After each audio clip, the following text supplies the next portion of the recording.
Yo que quería que se unieran así mujeres, Tomás, para que nos explicaras el fuera de juego, que suele ser algo que se nos suele resistir. No podía evitar hacer la Está broma. bien. Que veo que... Mira, tenemos Nah, a Irene, tenemos a ca- ca- Irene. cada vez va siendo menos necesaria esta cosa, yo creo. Es que es una broma que tengo Sí. con mi hijo que me dice, mamá, por favor, que Está no lo bien. entiendes. Bueno, Buenos días a fútbol. todos. Vamos a dejar un par de minutos, ¿vale? Para que se vayan conectando más asistentes. Perdona, Tomás, que te había cortado. No, no, no, que decía eso, que al final el fútbol femenino yo creo que es lo que más ha crecido en los últimos 4 o 5 años. O sea que ahora mismo ya pronto nos tendréis que explicar vosotros a nosotros cosas de esto. Yo no voy a ser la que os lo explique. No, es verdad que ahora soy más aficionada pues por mi hijo, ¿no? Al final, mi hijo de 11 años, jugador Sí, empedernido y afición ahí de los más, pues al final te arrastra un poco. Y me arrastra, reconozco. Buenos días a todos. Hola Rafael, eres el único que te veo. A Raquel le veo foto, pero bueno, ¿Me ves bien? ¿Me ves bien? te veo bien, te veo bien. Gracias. Buenos días a todos. Buenos días. Pues yo, si queréis, comenzamos ya. Son las 11 y un par de minutos. Hemos dado un par de minutos de cortesía para que os vayáis uniendo, pero el objetivo es, bueno, ser un poco puntuales. Bienvenidos todos a este espacio Café y Liderazgo. Soy Susana Moreno, para los que no me conozcáis, la presidenta del capítulo de Madrid del PMI. Y bueno, quiero invitaros a que os relajéis, a que os preparéis un café, simplemente nos escuchéis, porque hoy, bueno, vamos a hablar de un tema que, bueno, a mí me gusta, es el liderazgo, cómo entender el liderazgo en equipos de alto rendimiento deportivo y qué podemos extraer, ¿no? de todo eso. No vamos a aprender a jugar al fútbol, pero sí de cómo se lideran equipos en el fútbol profesional, a los que yo creo que el nivel de exigencia mental que tienen, quizá podríamos decir que de alguna manera puede llegar a ser comparable, ¿no? En algunos casos a nuestros equipos de proyectos. Os invito a que, bueno, cerréis los micros, por favor, y que las preguntas que queráis hacerle a nuestro invitado las podáis ir dejando en el chat y bueno, al final daremos turno de preguntas si las hubiera, ¿vale? Para hablar de todo esto, hoy nos acompaña Tomás García Calvo. Tomás es catedrático en Ciencias del Deporte, especializado en Dirección de Equipos Deportivos y profesor en la Facultad de Ciencias del Deporte de la Universidad de Extremadura. Es el coordinador del grupo de investigación ACAFIDE, Análisis Comportamental de la Actividad Física y el Deporte, con el que ha participado en un total de 42 proyectos de investigación. Lleva más de 20 años en docencia universitaria, durante los cuales ha dirigido 12 tesis. Es habitualmente invitado en numerosos másters y posgrados en diferentes universidades de todo el mundo y, además de todo esto, ha sido entrenador de equipos semiprofesionales, fue profesor en cursos de entrenadores con la Federación Española de Fútbol durante 15 años y actualmente es asesor de la Liga. Bienvenido, Tomás. Hola, buenas, ¿qué tal? No sé si te pillamos en Cáceres o en alguna de esas universidades por ahí por el mundo. Sí, bueno, llegué ayer precisamente aunque ahora con el tema de la pandemia desgraciadamente nos hemos movido poco. Hasta ayer estuve en Oporto, que bueno, me hubiese gustado quedar un par de días más y aprovechar para ver la final de Champions, Ya te digo. pero bueno, era tiempo de volver, y llegué ayer por la noche y aquí estoy en casa, que aquí en Cáceres es festivo, es la feria, entonces me pillas en casa incluso. Muy bien. Pues bueno, quiero aprovechar para mandar un saludo muy especial a todos nuestros socios y voluntarios de la Branch en Extremadura, desde la que están haciendo de verdad un trabajo extraordinario por la difusión del Project Management allí en vuestra región. Bueno, Tomás, pues venga, vamos a ello. Estoy encantada de poder tener a un invitado que tiene una visión, pues yo creo que puede ser diferente en cuanto a equipos se refiere, o quizá no es una visión tan distinta. No sé lo que piensas tú. ¿Crees que los equipos que participan en esos proyectos de investigación que tenéis en la universidad o quizá en las empresas, como las podamos entender desde PMI, difieren mucho de esos equipos de fútbol profesional? Pues yo creo que no, al fin y al cabo estamos tratando con personas, ¿no? Independientemente del ámbito en el que estemos trabajando, hay muchas características, muchas competencias que son similares y que hay que desarrollar igualmente, ¿no?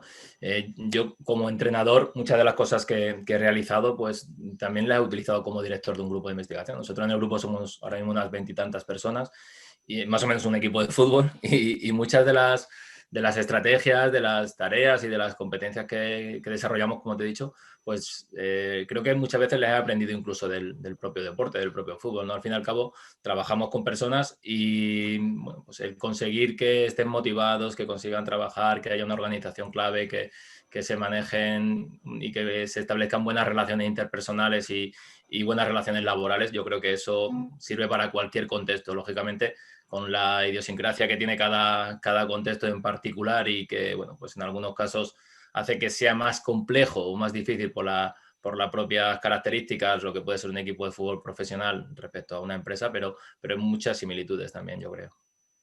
Sí, yo lo veo también un poco así, porque a veces pienso que cuando vemos la palabra equipo o cuando entendemos el equipo, a veces se nos olvida entender que hay algo fundamental, que es que esos son personas, ¿no? Con lo que eso conlleva, ¿no? Con la complejidad de cada uno de nosotros formando, digamos, ese grupo que al final trabaja en algo, en un objetivo común, ¿no? Exacto. Independientemente de dónde estemos. O sea, al final estemos en el deporte, estemos en un grupo social, en un grupo en una empresa o en un grupo deportivo, ¿no? Sí, Como en este exactamente. caso. Como tú dices, al final trabajamos con personas, cada una de ellas con sus creencias, con sus ideas de cómo se tendrían que hacer las cosas. Yo siempre el caso más claro, yo disculpad, pero voy a poner muchos ejemplos de fútbol porque es lo que conozco más, ¿no? Pero el caso más claro es cuando tú llegas a un equipo, pues cada jugador tiene en su cabeza la idea de cómo habría que jugar y cómo tendría que jugar el equipo, ¿no? Y eso me imagino que en una empresa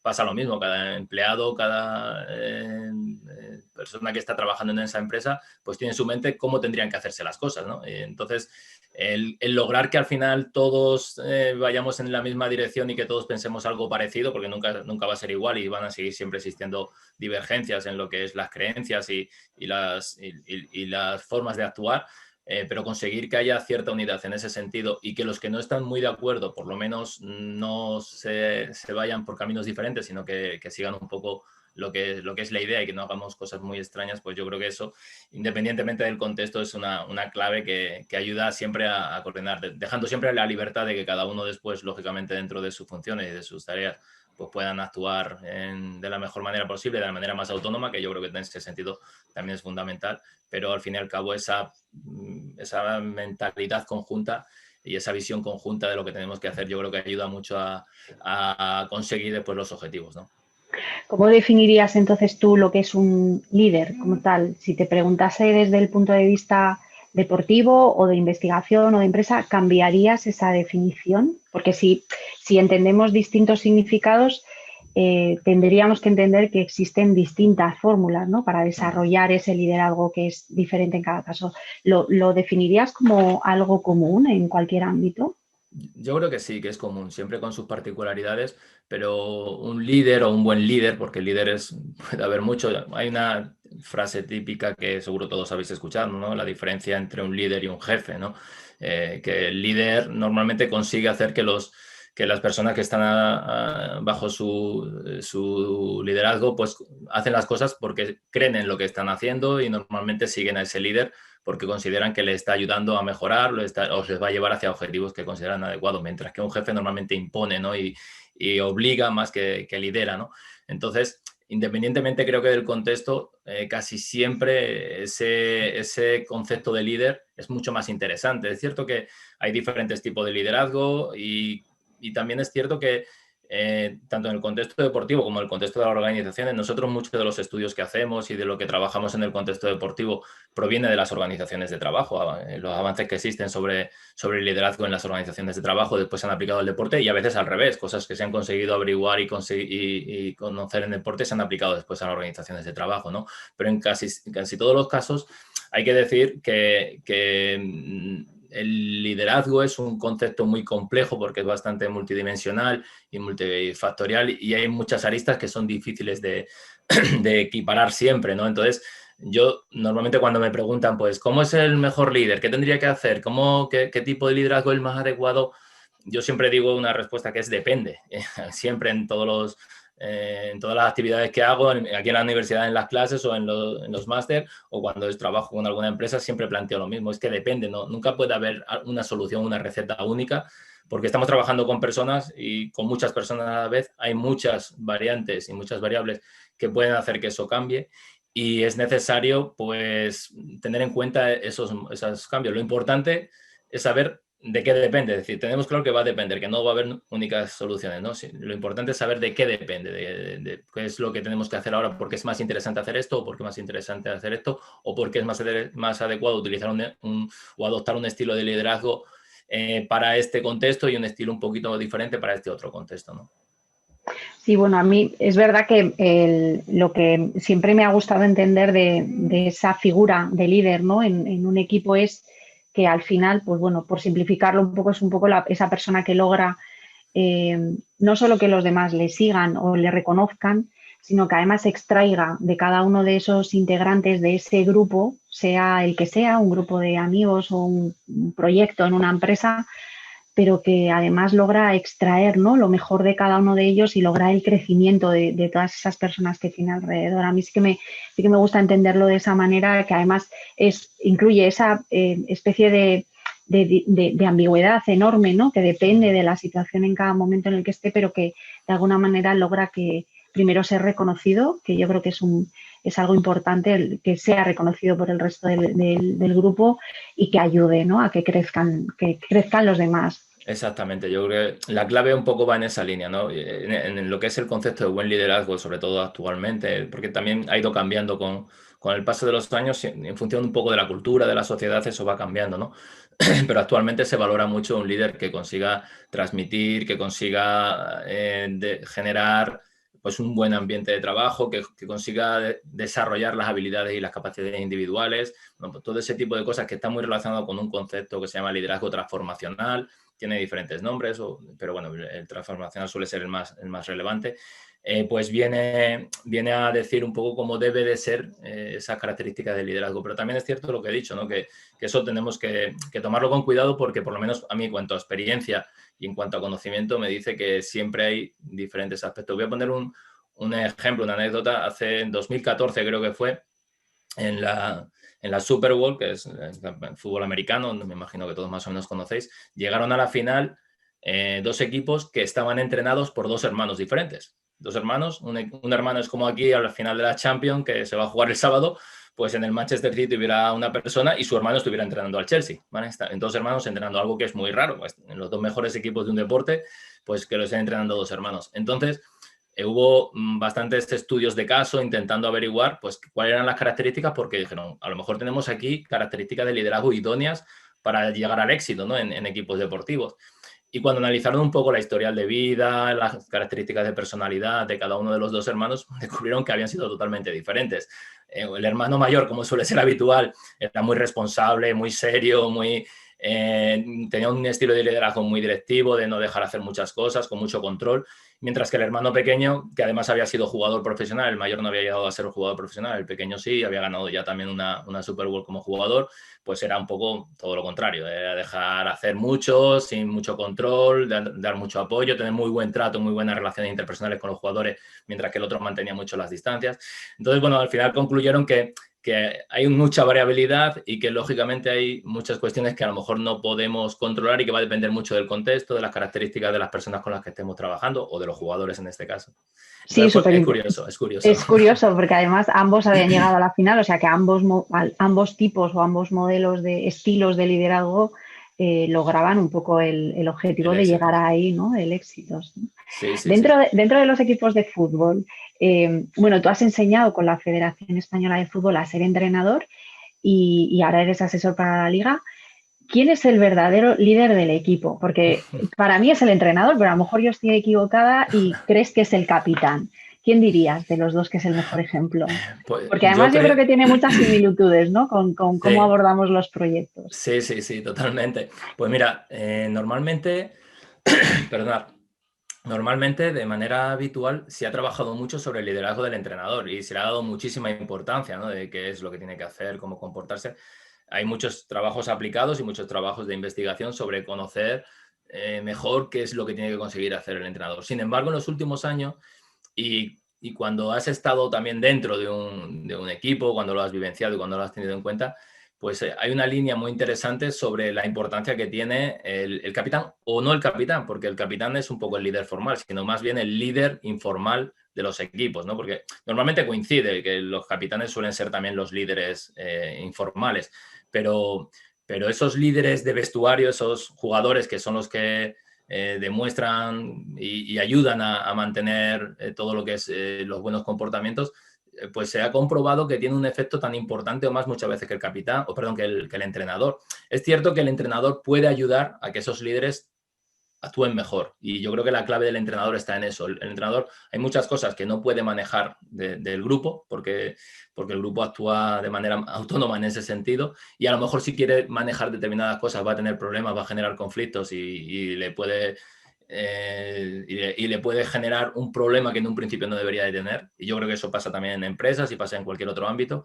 Entonces, el manejar adecuadamente a los líderes del grupo, a las personas, o en este caso a los jugadores, que sabes que si tú tienes una adecuada relación con ellos, sabes qué es lo que tienes que decir, qué tienen que transmitir y cómo ellos después, a partir de ahí, van a desarrollar su liderazgo, pues yo creo que eso tiene un efecto. Hace un par de meses, en una entrevista a Mourinho, que tampoco es que yo sea un gran defensor de Mourinho, pero bueno, es un entrenador que ha conseguido mucho éxito y que en su día, ahora creo que quizás un poco menos, pero en su día hizo cosas muy interesantes. Pues me planteaba, cuando estaba en Oporto, precisamente donde vengo yo ahora, planteaba que allí tenía a un capitán que era George Costa, que bueno, llevaba mucho tiempo en Oporto, y que cuando él tenía ese tipo de capitanes en su equipo se le había funcionado muy bien. Y puso un ejemplo, ¿no?, de un partido que, bueno, estaban haciendo muy mal el resultado en el descanso, jugando muy mal, y que él entró para decir de todo en el descanso, de que qué mal estamos jugando, esto no puede ser, tal, para echar la bronca, y antes de entrar, como lo vio venir, el capitán le dijo: espérate, quédate fuera, déjame a mí. Y entró el capitán y dice que cuando él entró ya no hizo falta decir nada, que estaba todo dicho. Entonces, es un ejemplo de cómo si tenemos buenos, imagino que en la empresa, cargos intermedios o personas que son capaces de coordinar adecuadamente y van en la misma línea que nosotros, porque esa es la clave, lógicamente. Si el capitán o los líderes que estén en el vestuario piensan cosas diferentes a lo que nosotros pensamos como entrenadores, pues creo que tendríamos un problema, ¿no? Entonces, en este caso, si van en la misma línea, conseguimos que ellos desarrollen su capacidad de liderazgo de manera adecuada y tienen claras sus funciones y nosotros también las delimitamos adecuadamente, yo creo que es cuando se consigue más el éxito. Y repito, es una línea ahora muy interesante que se está trabajando mucho sobre ella para conocer un poquito más, ¿no?, en ese sentido. Por ejemplo, algunas cuestiones como que a veces está demasiado disperso, hay demasiados líderes dentro de un vestuario y eso genera un problema, o al revés, hay uno solo y eso también puede generar un problema porque a lo mejor no todo el grupo se identifica con ese jugador, con ese líder. Entonces, bueno, pues ahí hay cosas interesantes sobre cómo se puede mejorar esto y está comprobado, como he dicho, que tiene un efecto muy importante, creo que incluso más muchas veces que el propio entrenador. Sí, lo veo muy, muy para reflexionar, ¿eh? Además, nosotros, visto desde el punto de vista de las organizaciones, esa conexión que debe haber entre esos equipos que estén bien liderados y esa conexión con quizá la estrategia, ¿no?, de la organización en este caso. Le he visto ahí un punto importante, interesante para reflexionar. Bueno, hay un debate que está siempre en boca de muchos de si el líder nace o se hace. Yo, como como enseñas a entrenadores a liderar, hay un aprendizaje. O sea, está clarísimo que el líder se hace también, ¿no? ¿Qué dirías que reforzáis más en esos cursos que les dais de aprendizaje, ¿no?, a esos entrenadores para aprender a ser entrenadores? ¿Qué diríais que reforzáis más? ¿La parte técnica de conocimientos, herramientas, o incidís igualmente o más o menos en aspectos más humanos, más psicológicos, más de inteligencia emocional, de desarrollar determinadas soft skills que les ayuden a hacer, pues bueno, todo lo que hemos ido hablando? ¿Qué diríais que aportáis en esos cursos? Pues bueno, como tú has dicho, existe una formación clara y bueno, está comprobado y un ejemplo es lo que he comentado antes de los dos hermanos, ¿no? De que puedes formar y puedes actuar en función de lo que has vivido y de la formación que has recibido, ¿no? De forma diferente.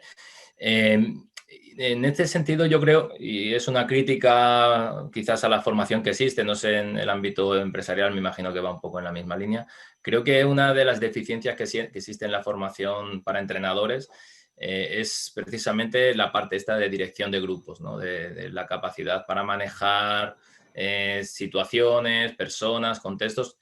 Y sobre todo lo digo, no porque existe una asignatura, o existen diferentes asignaturas, de hecho la que yo imparto es esa, ¿no? La dirección de grupos deportivos, pero la carga no es muy alta en relación con otras, de táctica, técnica, todas estas cosas. Y sin embargo, cuando tú hablas con un entrenador, o hablas con entrenadores, con jugadores, todos están de acuerdo en que la diferencia normalmente entre el éxito y el fracaso en los equipos deportivos viene determinada por eso, por la dirección de grupo, por el que haya habido un buen ambiente grupal, porque al fin y al cabo de táctica, de técnica, todo el mundo tiene formación, todo el mundo sabe de preparación física, puedes saber un poquito más, un poco menos, pero normalmente la clave que determinan todos los entrenadores para este es muy buen entrenador, este hace las cosas muy bien, suele ser más cercana a la parte esta de dirección de grupo, de manejo de aspectos psicológicos de los jugadores, y muchas veces no se le da esa importancia, ¿no? Yo creo lo que hacen los entrenadores, y normalmente los buenos entrenadores, es buscar después una formación alternativa, ¿no? En algún máster, en alguna actividad formativa, o tienen a alguien que le asesora en ese sentido para ayudarles a tomar buenas decisiones y a actuar de manera adecuada. Pero es cierto que quizás se necesitaría un poquito más de formación, porque además ellos mismos plantean que es algo lo que normalmente va a determinar tener éxito o tener fracaso en lo que es el contexto del fútbol. La verdad es que yo creo que es difícil, ¿no? De poner en práctica, bueno, no es que sea difícil, sino que es enorme, ¿no? El poner en práctica esa parte psicológica, que además de alguna manera tenemos cada uno de nosotros algo innato que complementa de alguna manera esos aprendizajes y que hace que cada uno de nosotros, dependiendo de cada momento, tomemos decisiones muy diferentes, ¿no? Como líderes para solucionar la misma solución. Yo creo que el ejemplo ese de los dos hermanos también Sí. tiene, ¿no? Es un ejemplo. De hecho, Susana, con lo que he dicho antes, no quiero decir que no sea importante el conocimiento táctico, técnico, de preparación física, de metodología, de todo esto, pero doy por hecho de que la mayoría de los entrenadores tienen ese conocimiento. El problema viene porque no se adquiere tan sencillamente el conocimiento de manejo de dirección de grupos, ¿no? Y se busca un poco, bueno, pues ya lo irás aprendiendo con la experiencia, ya irás generando conocimiento a partir de los errores que vas cometiendo y de los problemas que vayas teniendo para resolver situaciones. Pero mi perspectiva y, bueno, un poco formación que hacemos, creo que eso también se puede entrenar o se puede enseñar, ¿no? El manejar, el vivenciar situaciones, teniendo en cuenta que al final, lo que he dicho al principio, ¿no? Siempre depende, pero el ir sabiendo de qué depende, pues te va a ayudar a cometer menos errores seguramente y avanzar más rápido en el conocimiento, ¿no? Sí, yo estoy de acuerdo, ¿eh? Nosotros tendemos siempre a aprender mucho conocimiento, la parte técnica, y la parte soft skills es la que cuesta más luego desarrollar, ¿no? y evolucionar y crecer ahí en esa parte más de personas. Exacto. Bueno, continuamos. Junto a la cátedra del Real Madrid iniciasteis un proyecto de investigación que creo que aún continúa, sobre cómo afecta el agotamiento neurológico o la fatiga mental al rendimiento físico y, por tanto, al resultado del equipo, ¿no? Cuéntanos un poco cuáles están siendo conclusiones de esta investigación. ¿Crees que el cómo afecta ese agotamiento debería servirnos también a nosotros como líderes de equipos de proyectos para adaptarnos de alguna manera, para entender un poco mejor cómo exigir a nuestros equipos de proyectos los resultados? ¿Nos darías algún consejo? Sí, bueno, no sé si os puedo dar muchos consejos en ese sentido, porque imagino que vosotros tenéis bastante conocimiento en eso también. Es cierto, iniciamos un proyecto con Cátedra Real Madrid para estudiar un poco todo lo que es la fatiga mental en el deporte. Esta es una línea que a mí como entrenador, aparte de como investigador, como entrenador me ha interesado mucho. Yo, de hecho, siempre que he entrenado, pues en los equipos que he estado he tratado de tener eso controlado un poco dentro de la medida y de las posibilidades. Y lo que buscamos era ver cuáles eran los constreñimientos, las variables que podían afectar a ese aumento o disminución de la fatiga mental, ¿no? Y bueno, llegamos a la conclusión, aunque seguimos avanzando en ello, de que hay bueno, pues dos principales variables. Una es las tareas que tienen que realizar los jugadores en el entrenamiento. Normalmente en el caso del fútbol se ha estudiado, y bueno, no sé, me imagino que todos conocéis un poquito, pero se sabe de todo lo que hace un jugador en un entrenamiento o en un partido, todo. Es decir, existen GPS, pulsómetros, acelerómetros. La parte física la tienen súper controlada, saben todo lo que ha hecho un jugador, ¿no? Sin embargo, la parte mental nunca ha sido valorada, nunca ha tenido en cuenta cuando hablas con entrenadores, como he dicho, y como jugadores, pues le dan mucha importancia, pero sin embargo, por la dificultad que tiene también, nunca se ha tenido muy en cuenta. Entonces, el saber un poco qué cuestiones pueden afectar a esa carga mental del entrenamiento o a esa carga mental que tienen los partidos y a la fatiga mental, el agotamiento emocional o cognitivo que genera, pues era importante, ¿no? Y como he dicho, pues una de las cosas que estaba afectando a eso es el tipo de tarea que se realiza, pues la exigencia cognitiva que pueda tener la tarea, lógicamente, pero también, por ejemplo, la exigencia emocional. No es lo mismo, y pongo un ejemplo de empresa, no es lo mismo que yo tenga que realizar un trabajo para entregarlo dentro de una semana que lo tenga que realizar para entregarlo mañana. Pues lógicamente la presión de tiempo que tenemos es muy diferente, ¿no? Entonces esa exigencia emocional o la exigencia afectiva, el que yo tenga que hacer un trabajo con otros compañeros, no es lo mismo que yo lo tenga que hacer solo. Y bueno, ya está, como quede, pues solo depende de mí, no depende de otras personas el terminar el trabajo, por ejemplo, ¿no? Entonces, todo ese tipo de aspectos aplicados al fútbol, que es lo que nosotros hemos estudiado, hemos comprobado que tiene un efecto sobre la fatiga y el agotamiento en los entrenamientos y en los partidos. Y después también, y es la parte quizá más relevante, el comportamiento del entrenador y de los compañeros, ¿no? Bueno, pues lógicamente nosotros hablamos de cómo da el feedback el entrenador, cómo da la información, cuál es el tono que utiliza, si utiliza castigos, si utiliza, por ejemplo, por no desarrollar bien una tarea. Bueno, pues todo ese tipo de comportamientos, lógicamente, tiene un efecto que genera normalmente un mayor estrés, un aumento de la arousal emocional a los jugadores, que acaba generando mucha más fatiga en la misma situación de entrenamiento, ¿no?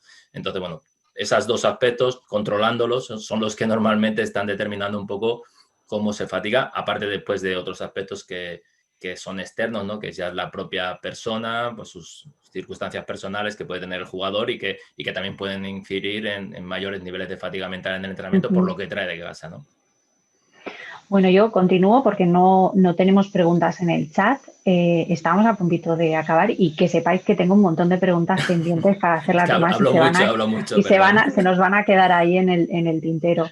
Perdona, que es que tenemos el chat inhabilitado. ¿En serio? Sí. Bueno, pues yo, si tenéis alguna pregunta vosotros, os doy voz. Le voy a lanzar una última, ¿vale? Si os parece. El objetivo es no dilatarnos mucho, pero sí que me gustaría daros voz para alguna pregunta que tengáis vosotros. Le voy a hacer una última, ¿vale? Que no quiero dejar en el tintero, pero que sepáis que dejo bastantes más. Hay algo que tenemos muy naturalizado ya en los equipos, sobre todo de profesionales, ¿no? De fútbol, que es la inclusión, las distintas nacionalidades, culturas unidas en un mismo equipo. ¿Crees que esa diversidad, esa inclusión enriquece de alguna manera el juego? No hablo de igualdad de género porque entiendo que en el deporte profesional está el deporte masculino y femenino. Hablo de esa diversidad, de esa multiculturalidad que hace que participen juntas personas con maneras de ver la vida muy diferentes, ¿no? ¿Crees que eso lo enriquece? ¿Tienes algún ejemplo por ahí? Pues mira, te voy a decir la respuesta de siempre, que es depende, ¿no? Porque yo creo que depende. Depende un poco de cómo lo gestione el entrenador y cómo lo gestione el grupo esa situación. Pero te voy a poner un ejemplo muy interesante. El año pasado, antes de la pandemia justamente, estuve en Canadá 3 meses en una estancia de investigación, y en el grupo con el que estuve estaban terminando una tesis. Uno de los chicos estaba terminando una tesis doctoral precisamente sobre esto, cómo afectaba la inclusión de diferentes nacionalidades, diferentes culturas en equipos deportivos al rendimiento, qué efecto tenía sobre el rendimiento. Y en Canadá, pues como todos sabéis, la verdad es que la multiculturalidad es enorme. Hay de todos los colores, de todos los países, de todas las razas, y bueno, pues es un país que creo que en ese sentido ha sido un ejemplo de lo que es la integración, ¿no? Y la conclusión es que sacaba de su tesis, porque yo digo, estaba ya terminándola, era que los equipos que habían conseguido mejorar la inclusión de los jugadores y mejorar las relaciones interpersonales independientemente de la cultura, de la religión, de la raza de la que proveyera cada uno, habían conseguido mejorar sus rendimientos. Es decir, si nosotros, y eso pasa en equipos deportivos de alto nivel, tenemos jugadores de diferentes países, de diferentes religiones, si conseguimos aunar y que haya jugadores que normalmente esto depende mucho de los capitanes, de los líderes, que integren de manera adecuada a esos que llegan nuevos, por ejemplo, que también es otro de los aspectos que se tiene muy en cuenta, el cómo se integra a los que acaban de incorporarse o a los que son de diferente nacionalidad o a los que tienen pues cualquier situación diferente, cómo conseguimos integrar y cómo eso lo unimos para conseguir mejorar el rendimiento, pues comprobaron que al final hace como más fuerte el grupo, en mayor medida consiguen mejores niveles de cohesión y eso hace que al final tengan a medio o largo plazo un mejor rendimiento. Entonces, creo que ayuda siempre cuando se gestiona bien, porque puede ser Claro. que no se gestiona adecuadamente eso y acabe siendo un problema, ¿no? Sí, sí, estoy totalmente de acuerdo. Bueno, tenemos ya el chat habilitado. Gracias, José, que había sido un error al principio. Tenemos una pregunta, ¿vale? De Rafael, te la voy a pasar. Rafael Tomé trabaja como director de una PMO. Es una oficina la oficina de gestión de proyectos, no sé cómo lo puedes entender mejor, en una empresa de desarrollo de software. Y siempre digo siempre dice que la gestión de los desarrolladores, que es un perfil de alto talento y además con mucha rotabilidad, es como gestionar estrellas de fútbol. Sí, sí. Estoy viéndolo, sí. Ah, vale, lo estás leyendo. Sí, sí, ¿Puedes darnos algunos tips para liderar y superar los problemas de ego mayúsculo de esas estrellas? Sí. Pues la verdad es que, bueno, no sé exactamente no conozco exactamente ese contexto, ¿no? Pero bueno, sí que puede ser un buen ejemplo a lo mejor, ¿no? Lo de personas que tienen un perfil alto en su trabajo y que posiblemente, pues eso, tengan, como suele suceder a algunos jugadores, un ego mayúsculo, ¿no? La realidad es que yo pienso que la clave cuando trabajamos en equipos deportivos y tenemos jugadores, pero pasa en todos los niveles, es decir, entrenando en tercera división o en segunda B como he estado yo, pues pasa lo mismo. Siempre tienes jugadores que son estrellas, porque son los mejores del equipo, los mejores de la categoría y en algunos casos eso puede generar problemas. Lógicamente no es lo mismo que un jugador que está ganando millones de euros, ¿no? Pero bueno, en líneas generales puede ser algo parecido. Yo creo que la clave está un poco hay 2 o 3 conceptos que nosotros planteamos mucho siempre cuando colaboramos con empresas o con la formación de los propios entrenadores, a asesorar un poco en el manejo de estas situaciones. Y hay 2 o 3 claves que son importantes. La primera es tratar de tener claro que los jugadores son personas, como hemos dicho, y que cada uno tiene que tener claro cuál es su rol, que tiene que tener claro cuál es su función dentro del equipo, que lo acepte adecuadamente y que va a haber diferentes roles, diferentes funciones y diferentes estatus dentro de lo que es el equipo. Y normalmente hay un ejemplo que se suele decir que se debe tratar a todos los jugadores igual y que es un error, que se debe de tratar a cada jugador de manera justa. Entonces, pues poniendo el ejemplo, tú no puedes tratar igual a Messi que a Pedri o a Riqui Puig. No sé si conocéis mucho de fútbol, bueno, a Messi supongo que sí lo conocéis, ¿no? Pero no se puede tratar a todos los jugadores iguales porque cada uno es diferente y eso lo tenemos que tener claro. Porque hablando un poco de lo que hemos hablado antes de la gestión del vestuario, de la gestión del grupo, pues eso sería un error visto para el resto de los jugadores. Los jugadores tienen claro que cada uno tiene su rol, tiene su función y que cada uno va a tener sus privilegios o sus diferencias respecto a los demás. La clave está en que eso no entorpezca lo que son la visión esta conjunta que hemos dicho antes de equipo. Si son los roles que tenemos cada uno, las funciones, empiezan a perjudicar al desarrollo de otros compañeros, pues lógicamente tenemos un error. Entonces, creo que es importante el establecer individualmente con cada uno de los trabajadores, en este caso, su función, su rol, establecer objetivos incluso con ellos de manera específica, pero nunca perder de vista cuál es el objetivo del grupo o cuál es el objetivo de la empresa, ¿no? Cuál es el objetivo, en este caso, grupal. Nosotros siempre planteamos, por ejemplo, que un jugador puede tener sus características individuales, pero que siempre le estemos recordando continuamente para qué nos sirve él para conseguir el objetivo común. Es decir, no lo que sirve él para conseguir sus propios objetivos individuales, sino para qué está en cuanto a la consecución del objetivo común. Y después es importante que eso lo interrelacionemos con el resto de compañeros siempre. Es decir, vale, no sé si en una empresa en este caso puede ser igual, pero en el fútbol es sencillo decir, si tú estás marcando goles, eres el mejor en este sentido, pero claro, si tus compañeros no defienden, no trabajan, no podemos conseguir eso. Entonces, tú también tienes que reforzar a tus compañeros, tienes que ayudarles a entender que su tarea es importante, porque si no, ellos no hacen bien su tarea, tú no vas a poder hacer la tuya adecuadamente. Entonces,